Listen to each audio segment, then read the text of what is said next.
Hello and welcome to House Read, my Game of Thrones and A Song of Ice and Fire theorising channel where I take a look at the books in the show from the perspective of a writer and use the techniques of the craft to see if I can make predictions and gain a deeper understanding of what's happening now and what will happen. Something slightly interesting happened with the making of this video, is that I had a theory all set out in my mind, ready to go, that I was pretty pleased with. And then during the making of this video, trying to find bits and pieces to back up what I was theorising, I came across something that sort of spoilt the theory to a certain extent. But I still think it's quite a good one, so I'm going to keep it, and I'll explain the bit of my theory that no longer will work. But I still think that, in general, roughly, the theory holds water. So what is this theory about? Well, the theory is this: that Game of Thrones and A Song of Ice and Fire contains an element of a superhero origin story. In order to explain why I think this, let's first of all have a look at the introduction of 2002 Spiderman. Who am I? You sure you want to know? The story of my life is not for the faint of heart. If somebody said it was a happy little tale, if somebody told you I was just your average, ordinary guy, not a care in the world, somebody lied. But let me assure you, this, like any story worth telling, is all about a girl. That girl. The girl next door. Mary Jane Watson. The woman I've loved since before I even liked girls. I'd like to tell you that's me next to her. Heck, I'd even take him. Hey! Stop the bus! That's me. Hey! Tell him to stop, please! Stop! Hey! Stop the bus! Stop the bus! Stop! They've been chasing us since Woodhaven Boulevard. Get to town! So superhero origin stories almost always start with a kind of lovable loser who is cruelly and badly treated by pretty much all those around him. This is done because they want to make the character arc more extreme, going from zero to hero, as it were. Are there any candidates in Game of Thrones and Song of Ice and Fire that would fit this? Well, of course there is. Left foot forward. Good. Now pivot as you deliver the stroke, with all your weight behind it. What in seven hells is that? They'll need an 8-hell to fit him in. Tell them your name. Samwell Tarly of Hornhill. I was of Hornhill. I've come to take the black. Come to take the black pudding? Well, you couldn't be any worse than you look. Right. See what he can do.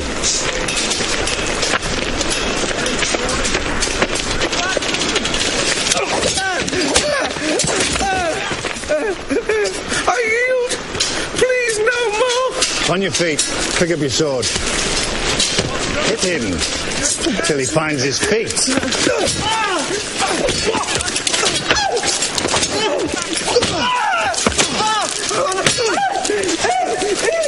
Seems they've run short of poachers and thieves down south. Now they send us squealing bloody pigs. Again, harder.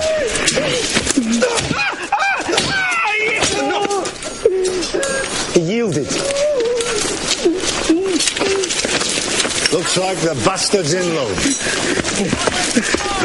Samwell Tarly. Samwell Tarly is the lovable loser and sidekick to Jon Snow. But I think he could be more than that, especially as in the books he's becoming a POV character and he's gone his own separate way from Jon Snow at the end of the last series. Samwell Tarly is introduced to us as such a useless and vulnerable character, somebody who is completely out of their depth at the wall and seems pretty much incapable of looking after himself and surviving in the harsh world that is Game of Thrones. Is universally made fun of by all of those around him.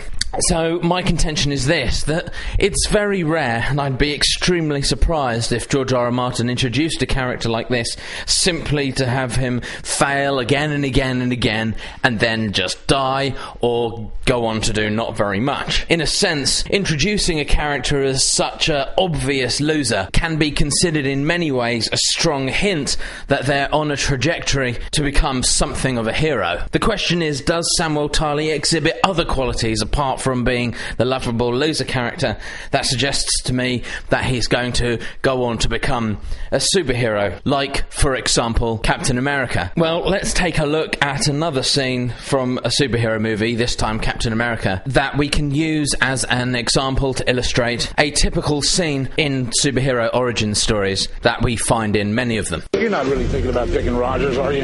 I wasn't just thinking about it. It's a clear choice. When you brought a 90-pound asthmatic onto my army base, I let it slide. I thought, what the hell, maybe it'd be useful to you, like a gerbil. Never thought you'd pick him. Stick a needle in that kid's arm, it's going to go right through him. Come on, girls. Look at that. He's making me cry. I am looking for qualities beyond the physical. Do you know how long it took to set up this project? All the grubbling I had to do in front of Senator What's-His-Name's committees? Yes, I know. I am well aware of your efforts. Then throw me a bone. Hodge passed every test we gave him.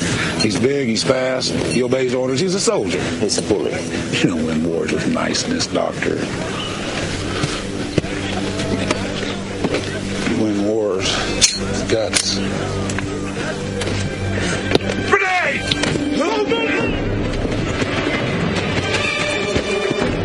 Get away! Get back!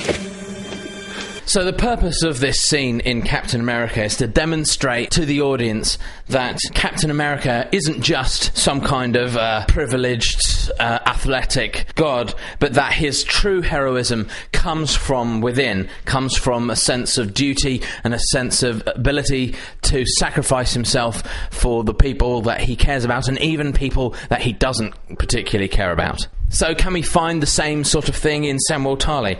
Well, I believe we can. I'll refer you to the following scene. Stay back!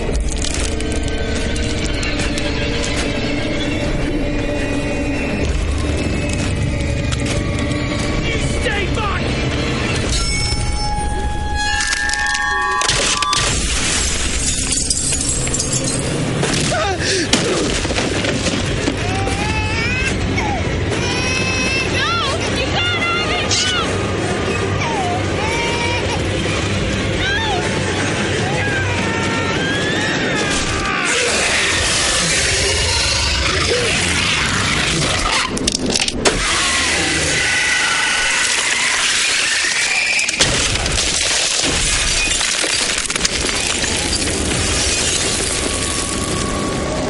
Now, in a show like Game of Thrones and a story like a Song of Ice and Fire, there are multiple characters of incredibly high combat competence.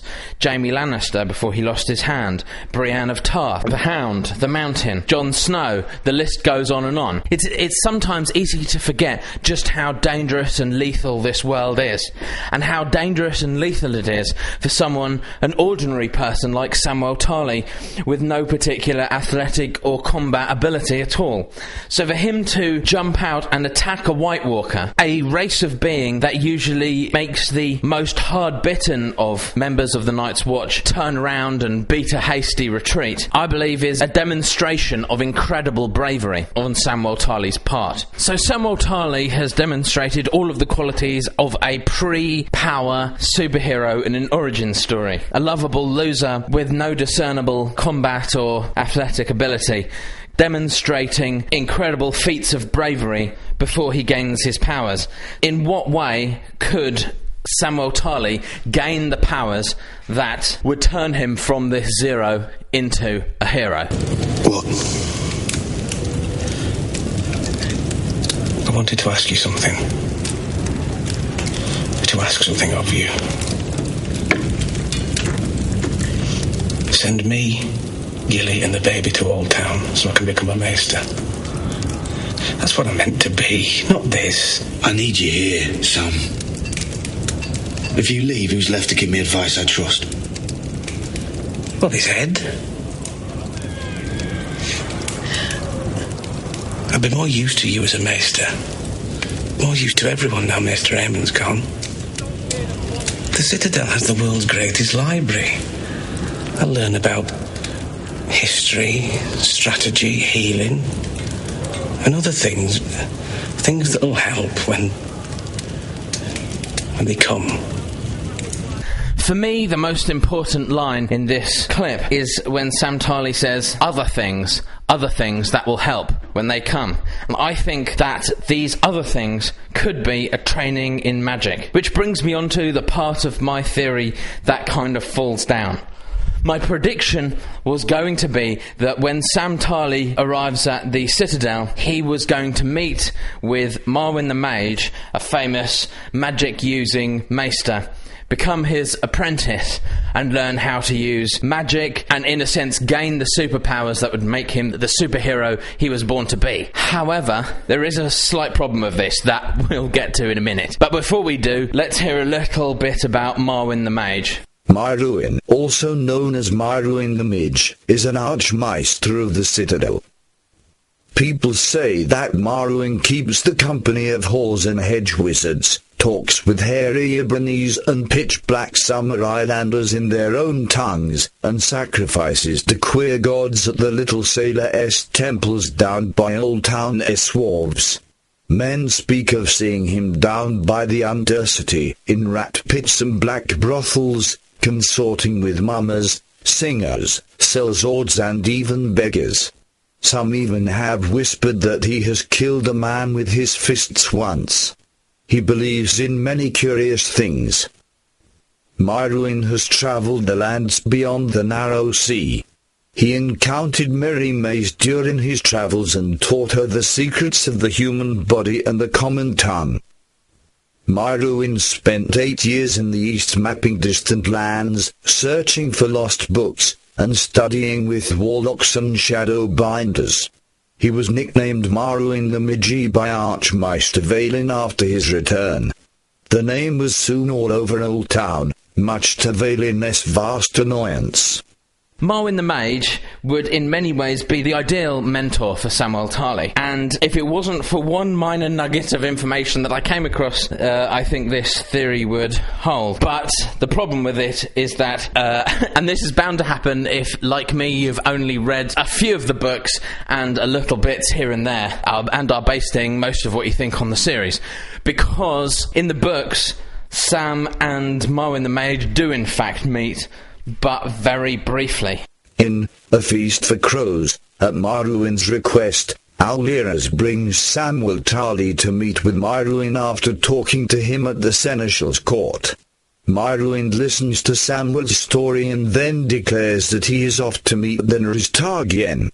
He orders Samwell to keep quiet about Daenerys and the dragons, finish his studies, and then get back to the wall as fast as possible. So regardless of this one problem, I still think my overall theory can still stand. It's possible that Marwyn has left information and stuff at the Citadel from which Sam can study. It's possible that he could still follow in Marwyn the Mage's footsteps despite Marwyn not being physically present. But it's my contention, and it's my bold prediction, that this is the direction that this character of Samwell Tarly is heading in. That he will return to the Wall and fight alongside Jon Snow. If not himself being the prince who was promised, he will at least become a heroic figure that will be remembered for generations to come. So if you like this video, why not click like? And if you really liked it, why not subscribe for more?